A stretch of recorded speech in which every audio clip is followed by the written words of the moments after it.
Hello and welcome to Weekly News Highlights. I'm Kim Dami in Seoul. Let's begin with the keywords that made headlines this week. Voting for Korean nationals living abroad began on Tuesday in 118 countries around the world. Over 258,000 are registered to cast their overseas votes, 14% more than for the last presidential election. Trade officials from South Korea and the U.S. held their second round of technical discussions related to trade this week, where the U.S. side presented their actual demands, including eliminating non-tariff barriers. The next discussions will take place under the new South Korean government. The U.S. is considering pulling roughly 4,500 U.S. soldiers out of South Korea to relocate them to regions in the Indo-Pacific, including Guam, according to the Wall Street Journal. Overseas voting took place this week for the snap presidential election, giving Korean nationals living abroad a chance to help shape the country's future. From the U.S. to Europe, many voters are turning out with a renewed sense of purpose. Our Iuni has our top story. Song Jin-ok, a Korean national living in Pittsburgh, Pennsylvania, drove 4 hours to a polling station in Virginia. Arriving at daybreak to cast her vote, she said that she'd never felt such an urgent need to vote in all her 16 years of living overseas. There was something deeply moving about stamping my vote. I used to think my vote was too small to matter, so I often gave up. But this time, I hope it becomes a vote for real change. With overseas voting for South Korea's presidential election now underway, Korean nationals across the United States are heading to polling stations in what they describe as a hopeful, even emotional act of civic duty. For many, this election feels more personal than ever.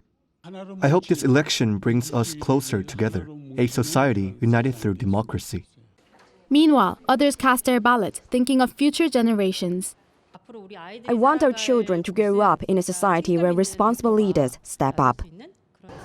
The overseas voting period began Tuesday and runs to Sunday, taking place across 118 countries according to the National Election Commission.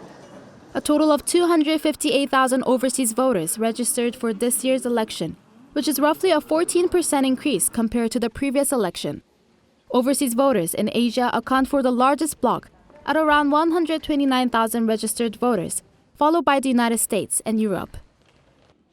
Perhaps this election was one that didn't need to happen, which makes it even more crucial to choose the right leader.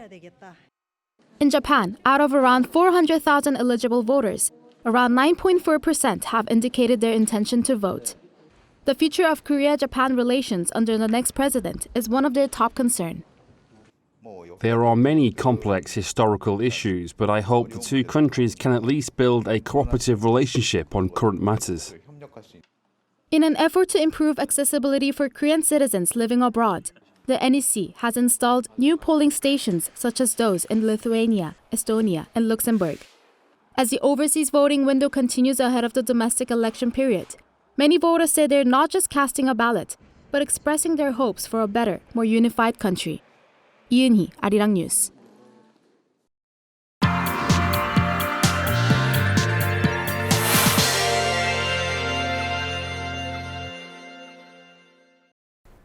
We are now about 10 days away from the big election day, and candidates' pledges, especially on the economy, are beginning to draw more attention. Following last week's coverage on AI and trade, this week we take a closer look at their plans for labor reform and housing. For this, we are joined in the studio by our economics correspondent, Lee Sujin. Welcome back, Sujin.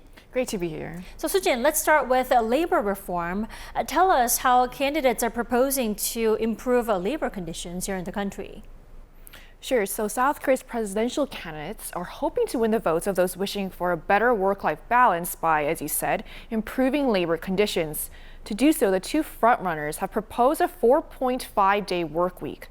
The current standard work week is 5 days, and most full-time workers log 40 hours from Monday to Friday with a legal maximum of 52 hours per week.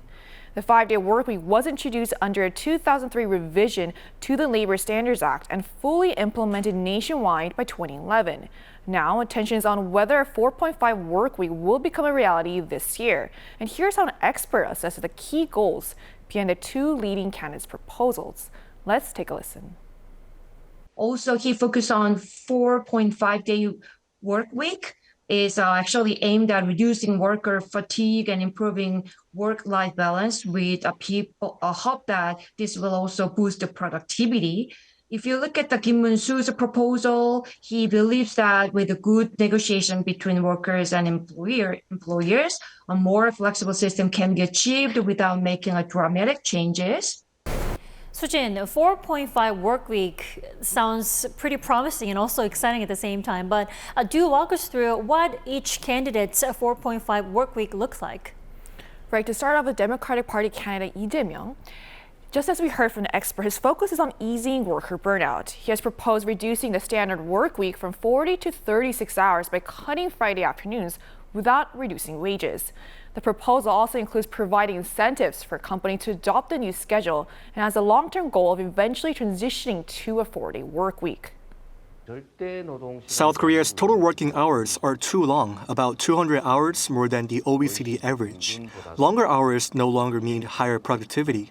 Efficiency and creativity are now key. People Power Party candidate Kim Moon-soo has proposed a 4.5-day work week that maintains the current 40 hours by redistributing working hours across the other 4 days in the week. Under this plan, employees work 1 extra hour from Monday to Thursday and finish earlier on Friday, creating a shorter workday without cutting total weekly hours. He has also said that he supports granting exemptions to the 52-hour workweek limit for the semiconductor sector. I will replace the rigid working hours system with a more flexible one, cut corporate and inheritance taxes significantly, and drastically reform regulations to help businesses thrive. Reform Party candidate Lee Jun-suk has strongly criticized a 4.5-day workweek proposal that reduces working hours without cutting wages, calling it unrealistic. He has instead pledged labor reforms include giving local governments authority to adjust the minimum wage to revitalize regional economies. Now, Sujin, when in Korea, we have to talk about pledges on housing. How do they compare there? Right, so housing is a key issue for all the candidates, as the country's residence crisis has fueled voter concern and also contributed to the country's low birth rate. While they all aim to increase supply, their approaches differ, and here's how. The key theme of Lee Jae-myung's housing proposal is the New Town. South Korea's first New Town project from the late 1980s, which includes Bundang and Ilsan, now faces an aging infrastructure that he plans to rebuild. Lee has also pledged to cut red tape for Seoul's downtown redevelopment and to develop a fourth-generation new town with more quality public housing. The key theme of Kim's proposal is youth. Kim's 333 Youth Housing Supply Plan offers support for up to 9 years, 3 years after marriage and 3 years each after the first and second child. His proposal includes supplying 200,000 homes for young adults, newlyweds, and families, and more housing for single-person households. The key theme of Lee Jun-suk's proposal is life stages. He plans to increase the supply of 59-meter square homes by promoting the redevelopment and building of small unit housing. He pledged to promote high-density urban development, citing strong housing demand, and proposed housing tax cuts tailored to newlyweds seeking smaller homes, growing families needing more space, and seniors looking to downsize. Now, how can these candidates reassure voters that these pledges will be actually realized?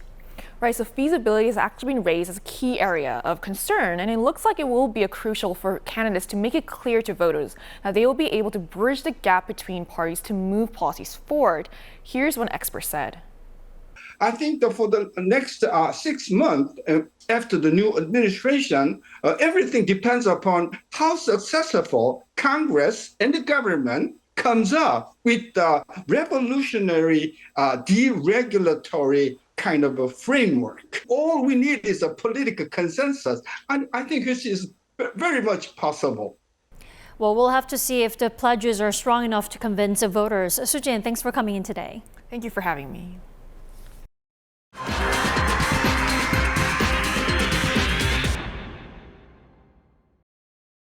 The second round of technical discussions on trade between South Korea and the U.S. took place in Washington, D.C., with the two sides now leaving the dialogue to continue on under the new South Korean administration in June.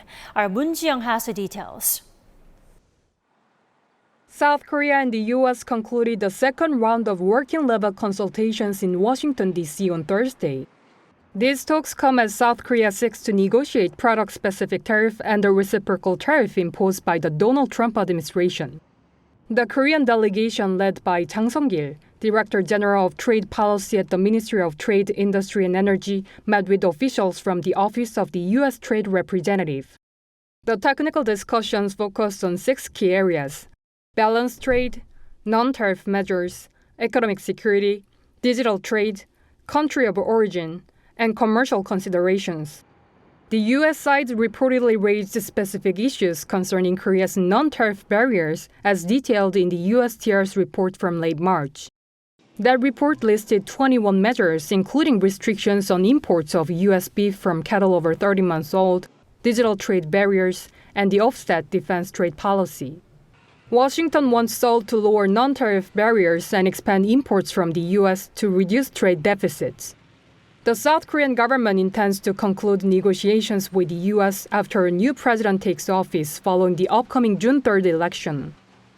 And once the election's over, then the new government, actually the administration team, is going to start negotiating. So if they make too much hasty decisions, and then if the new government is going to just, to flip everything, that's going to be super costly in terms of both reputation and also actual, the time and efforts. Seoul aims to minimize the rates of the Trump administration's new duties, including 25% reciprocal tariff, as well as sectoral tariff, including 25% levies on automobiles, steel, and aluminum before July 8th, when Trump's 90-day suspension of reciprocal tariff ends. 문지영, Arirang News. The Trump administration could be pulling thousands of U.S. soldiers out of South Korea to have them stationed in other locations in the Indo-Pacific, an idea that's reportedly yet to be greenlit by Trump. Our Paeunji reports. The U.S. is considering withdrawing around 4,500 American troops from South Korea to Guam or other locations in the Indo-Pacific region. That's about 16% of the total number of U.S. forces in South Korea, where there are roughly 28,500 troops. Citing defense officials familiar with the matter, the Wall Street Journal reported on Thursday that the idea is being developed by the Pentagon for consideration by Trump as part of an informal policy review on dealing with North Korea. It added the proposal has yet to reach Trump's desk and is one of several ideas under discussion by senior officials conducting the review. When asked about a possible troop withdrawal, the Pentagon reportedly said there were no policy announcements to make. Since his first term, Trump has considered changing the U.S. footprint in South Korea, which relies on close coordination with U.S. forces to deter threats from North Korea. I mean, it depends. We pay for military over in Europe. We don't get reimbursed by much. South Korea too.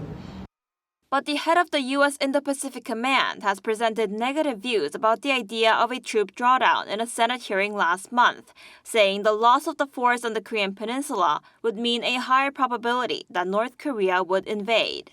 As General Brunson said, North Korea's development of advanced nuclear weapons and ballistic missiles pose a direct threat to our homeland and our allies, and are executing a deepening cooperation with Russia. Trump has been hinting at an attempt to renegotiate a deal on sharing the cost for American troops stationed in Korea, saying Washington cannot be taken advantage of any longer in military and trade. He's described South Korea as a money machine, insisting that Seoul should be paying $10 billion a year.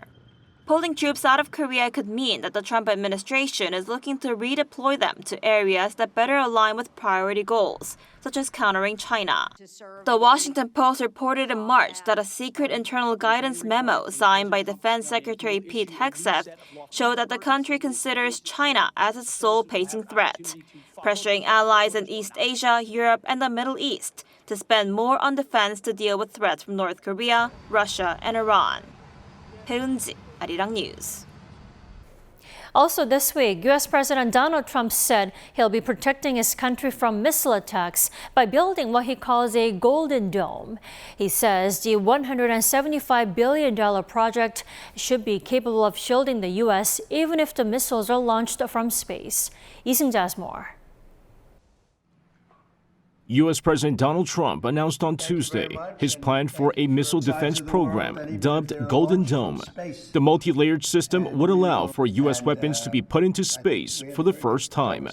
Thank you very much, and thank you for being here in the Oval Office, one of the great places of the world, as we make a historic announcement about the Golden Dome missile defense shield. That's something we want, and Ronald Reagan wanted it many years ago, but they didn't have the technology. But it's something we're going to have. We're going to have it. The Golden Dome will include ground and space-based capabilities that can detect and destroy missiles at all major stages of a potential attack. Trump said that he had promised the American people that he would build a cutting-edge missile defense shield to protect the U.S. from the threat of foreign missile attacks. However, the ambitious plan also comes with a massive price tag. I'm also pleased to report that the one big, beautiful bill will include $25 billion for the Golden Dome to help construction get underway. That's the initial sort of a down deposit. And we have probably, you're talking about, General, we're talking about $175 billion total cost of this when it's completed. However, earlier this month, the Congressional Budget Office estimated that deploying and operating just the space-based interceptors of the defense system could cost up to $542 billion over the next 20 years. Still, citing the increasingly sophisticated threats from North Korea, Russia, and China, Trump said the system could be operational within 3 years, as he named General Michael Gutlein, Vice Chief of Operations for the U.S. Space Force, to oversee the Golden Dome project. 이승재, Arirang News. The Trump administration has formally accepted a jet from Qatar for use as Air Force One, a gift that the White House calls legitimate, while controversies over the gift are nowhere near being tamed. Shin Se-byuk has the details. The U.S. has accepted a luxury Boeing 747 jet gift from Qatar for use as Air Force One. President Donald Trump received a $400 million luxury jet during a recent visit to Qatar and announced plans to use it for future presidential travel. This, however, has sparked controversy in Washington, with critics raising concerns over potential impropriety and foreign influence. Pentagon spokesperson Sean Parnell said in a statement Wednesday that the plane was accepted in accordance with all federal rules and regulations. He added that the Defense Department is working to ensure the aircraft meets the necessary security standards and mission requirements for presidential transport. The U.S. Air Force is expected to begin modifications to the jet so it can be used as an official presidential aircraft. While there are questions surrounding the luxury jet and the ethics of accepting such an expensive gift from a foreign government, Trump has maintained there's nothing improper. It's not a gift to me, it's a gift to the Department of Defense. Qatar has also downplayed the backlash, calling it a routine government-to-government transaction. I see that this story is taking a different direction and is being more politicized, while it's a normal government-to-government deal. However, CNN reported earlier this week, citing an anonymous source, that it was the Trump administration, not Qatar, that first initiated the deal. Facing an urgent need for a new Air Force One, the administration reportedly approached Qatar to inquire about acquiring a Boeing 747, and Qatar agreed. During his first term, President Trump had placed an order for a new presidential jet from Boeing, but with the delivery still delayed, he has repeatedly voiced frustration over the wait. Meanwhile, the security upgrades are expected to cost over $1 billion, with Boeing aiming to complete delivery of the newly configured presidential jet by 2027. Shin Se-byuk, Arirang News. Former U.S. President Joe Biden has been diagnosed with cancer, which doctors say has metastasized to his bones. The 82-year-old was diagnosed with an aggressive form of prostate cancer, with medical experts saying it is treatable but not curable. A spokesperson from Biden's office said the cancer appears to be hormone sensitive, which allows for effective management. While wishing him fast recovery, President Donald Trump raised suspicions that the cancer diagnosis had been covered up, pointing out his predecessor should have been more transparent with the public. Now, the former U.S. leader and his family are reviewing treatment options. At the United Nations, 2 North Korean defectors detailed troubling tales of human rights abuses in North Korea during a meeting convened for the first time at a high level to address the problem. Kim Eun-ju shared her story of escape and the trauma she faced. Kang Gyuri, a relatively recent defector, spoke about many people still in the North. On our first night in China, my 40-year-old sister was kidnapped, sexually abused, and left on the roadside. Later, my mother, sister, and I, all of us, were sold for only 2,000 won, less than $300. This tragedy is not only my family's story. Many others face the same brutal reality under the North Korea regime. There are still billions of North Koreans who have no access to any information about the outside world, who believe that they have no choice but to live under 3 generations of the Kim dynasty's personality cult. While the discussions included global security implications of North Korea's human rights violations, Elizabeth Salman, UN Special Rapporteur on North Korean human rights, tied militarization to more exploitation, citing troops sent to Russia. As the DPRK expands its extreme militarization policies, it exacerbates the extensive reliance on forced labor and quota systems. And North Korea's permanent representative to the UN, Kim Song, rejected the claims, accusing Western nations of politicizing the issue. And despite Pyongyang's rejection of the claims, Tuesday's session has once again brought North Korea's human rights situation to the global forefront. South Korea's defense companies are making a strong push into Southeast Asia, showcasing their advanced capabilities at Lima 2025, which kicked off in Malaysia. Our defense correspondent Kim Bo-kyung reports. A Boeing 737's 3-dimensional landing gear appears just by wearing a mixed reality headset. This is one of many innovative products Korea's small and medium-sized companies have brought to the Langkawi International Maritime and Aerospace Exhibition, Southeast Asia's largest exhibition of this type. Situated within the booth of the Integrated Korean Pavilion, Augmented Knowledge offers a digital twin of aircraft by integrating AI-based paper manuals with 3D models. Currently being used by several institutions, the cloud service is already helping students learn aircraft maintenance more efficiently. With the innovation that makes paper manuals a legacy of the past, the company aims to open up new opportunities at Lima 2025. Malaysia offers relatively low labour costs and has a well-developed MRO industry.